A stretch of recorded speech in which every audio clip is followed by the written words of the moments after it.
ជំរាបសួរអ្នកទាំងអស់គ្នាថ្ងៃនេះខ្ញុំអានភាសាខ្មែរការពណ៌នាពី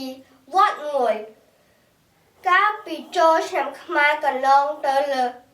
ថ្មីនេះខ្ញុំបានទៅលេងវត្តមួយឈ្មោះថាវត្តមហាអំពើវ័ន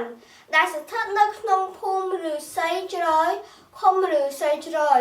ស្រុកមុខកំពូលខេត្តកណ្ដាលពេលធ្វើដំណើរទៅជិតដល់ខ្ញុំឃើញដំបូលព្រះវិហារអណ្ដែតលំនៅតាមប្រឡោះជើងរខាកំពូលព្រះវិហារស្រួយត្រដឹម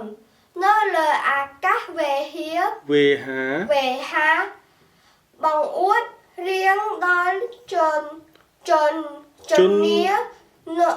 នជន់ម្ដងទៀតកូនបង្អួតរៀងដល់ជនីនុជនបង្អួតរៀងដល់ជនីនុជនទាំងឡាយលុះចូលទៅដល់ក្នុងវត្តដែលឆ្លងកាត់ខ្លោងទ្វារឈរចង្ក្រងអមដោយតាវថ្មឈរយ៉ាងសង្ហារងចាំស្វាគមន៍ភ្ញៀវគ្រប់ទិសទី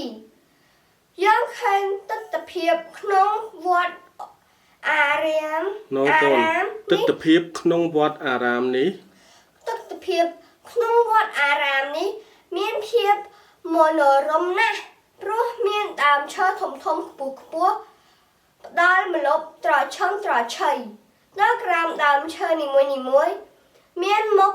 មានបង់អង្គុយលេងមានសួនផ្កាមានរូបដេម៉ាផ្សេងមានរូបបដិមាផ្សេងព្រមទាំងមានចារឹកអក្សរសុភាសិតជាច្រើនចំណែកនៅតាមជញ្ជាំងព្រះវិហារមានលម្អដោយក្បូរក្បាច់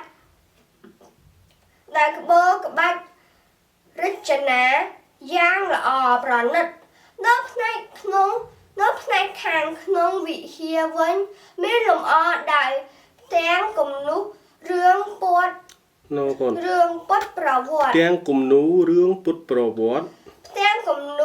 រឿងពុទ្ធប្រវត្តិនិងមានព្រះពុទ្ធបដិមាធំនិងតូចជាច្រើនសម្រាប់គោរពបូជាខ្ញុំសប្បាយរីករាយណាស់នៅពេលបានទៅទស្សនាកំសាន្តនៅក្នុងវត្តក្នុងឱកាសចូលឆ្នាំថ្មីព្រោះវត្តអារាមមិនគ្រាន់តែជាទីកន្លែងគោរពបូជាប៉ុណ្ណោះទេថែមទាំងជាទីជួបជុំញាតិមិត្តចិត្តឆ្ងាយបង្កើតនៅ